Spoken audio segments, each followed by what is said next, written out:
American way. Since Sambo, Mr. Bojangles, step and fetch it, boy. What? Man, call me Mr. Tibbs. We've heard Poitier say, it's a new day, some say. Cause every now and then, black men are even in motion picture heroes. It's the American way, Western. Be cute and still save the world. Yes, we will.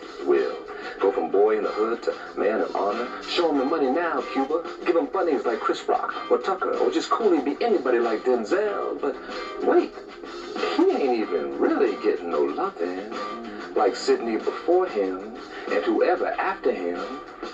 It's the journey of those who came before and those who came after Sidney that we track in Oscar's Black Odyssey, from Hattie to Hallie. It's really not just about me. You know, it's about so many people that went before me. Between 1939 and 2002, black actors and actresses received a combined total of 35 Academy Award nominations. But only a handful made the Odyssey to the podium to possess the Golden Man. Not too many brothers or sisters on the road to Oscar's greatness got love. Some Oscar-worthy performances failed to be recognized at awards time. They become only footnotes to history.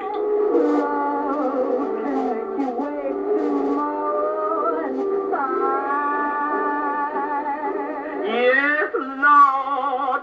Black actresses have received a total of 14 nominations in the supporting or leading actress categories.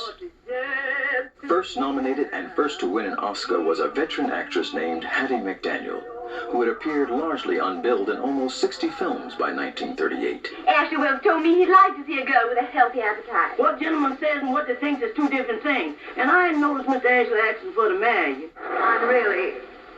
especially... There was no rush to recognize even one lady of color. It was 10 long years before another actress received an Oscar nomination.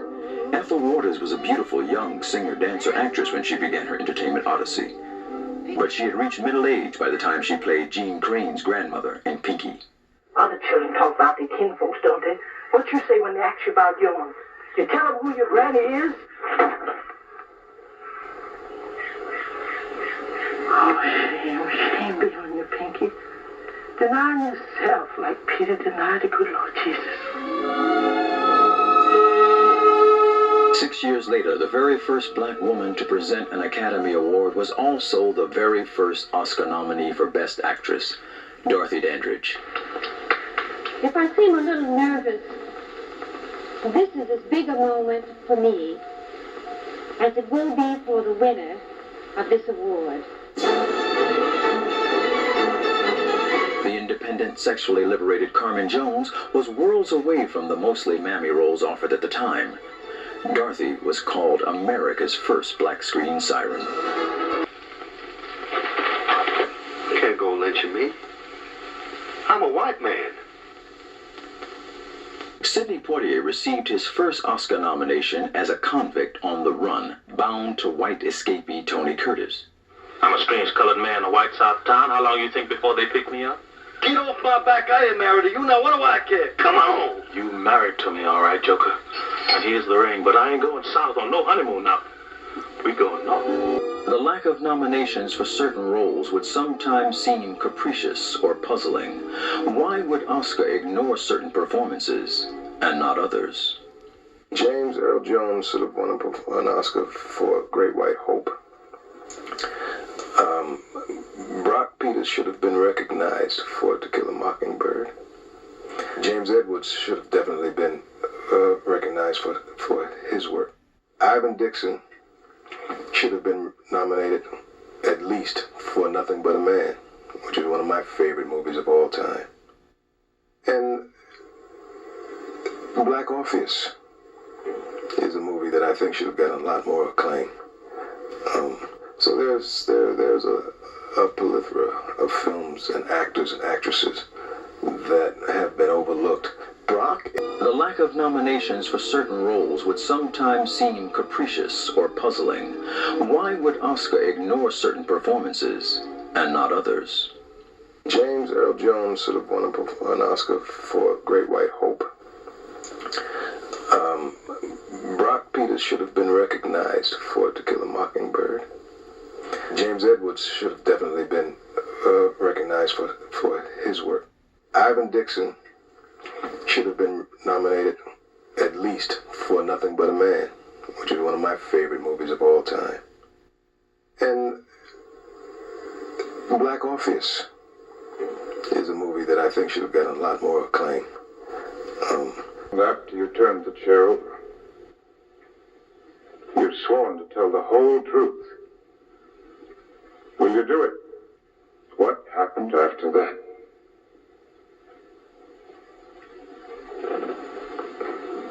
Mr. Finch, I got down off the chair and I turned around. She sort of jumped on me. She hugged me around the waist. She reached up and kissed me on the face. She said she'd never kissed a grown man before, and she might as well kiss me. She says for me to kiss her back. And I said, Miss Mayella, get me out of here. I tried to run. Mr. Yule cussed at her from the window. He said he's gonna kill her. I'd like to hold you in my arms once more, like you were still my baby. All right. Sarah Jane. Oh, my baby. Oh, Mama. That same year, Porgy and Bess, the only film made with an all-black cast, was basically ignored by the Academy.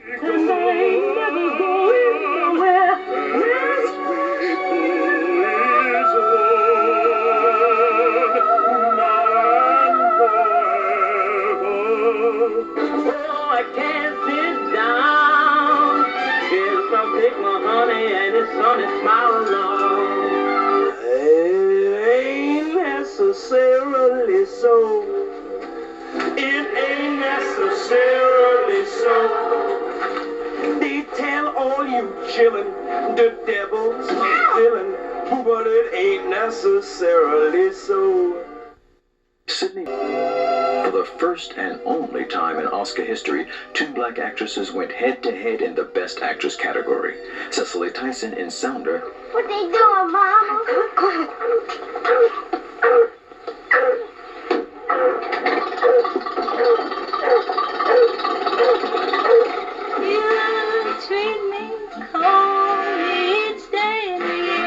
And Diana Ross in Lady Sings the Blues. One shot and you'll be fine. I know what you're thinking. Mayo! Zach Mayo, sir! In 1982, An Officer and a Gentleman received a total of 5 nominations. Louis Gossett Jr. won the Oscar, becoming the first black actor ever to take home the trophy for Best Supporting Actor. I'll tell you something about the local girls that come across the Sound on the ferry every weekend. Just one thing in mind. That's to marry themselves a naval aviator. Use every means necessary, fair and unfair, trip you up, expose your weaknesses as a potential aviator and as a human being.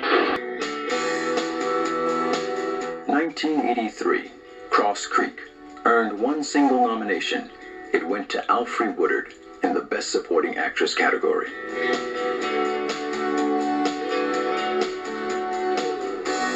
In 1984, the film A Soldier Story, about a murder on a black army base at the end of World War II, earned 3 nominations.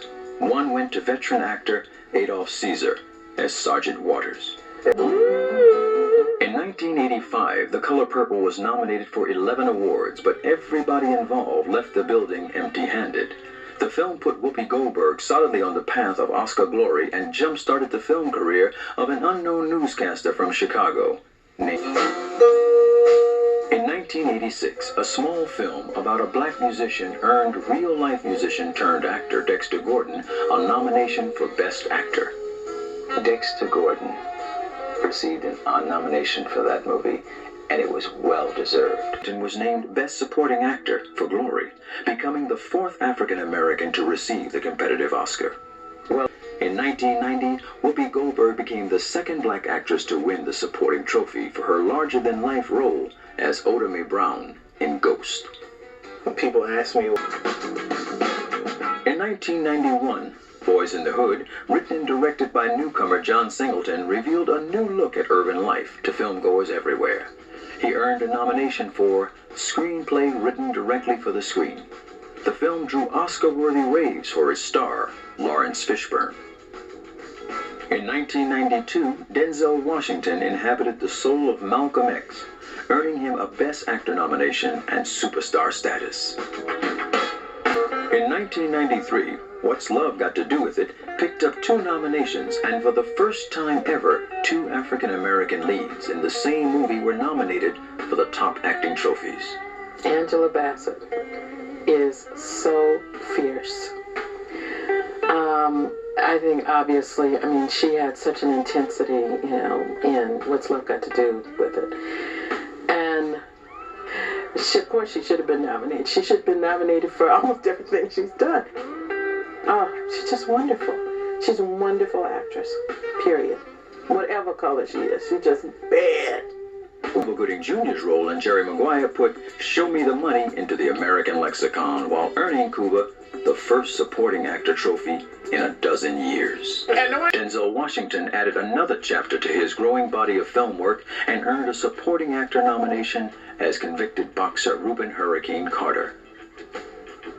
With this nomination, Washington became the most nominated African American in Oscar history.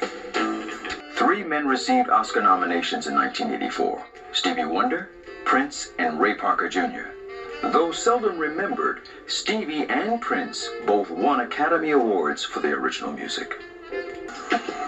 The 2002 Oscar ceremonies were a must-watch event.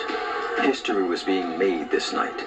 Sidney Poitier received a special Oscar, and for the first time ever, black talent had 3 shots at the top acting Oscar. Denzel Washington and Will Smith were competing against each other for the Best Actor. Halle Berry was nominated for Best Actress.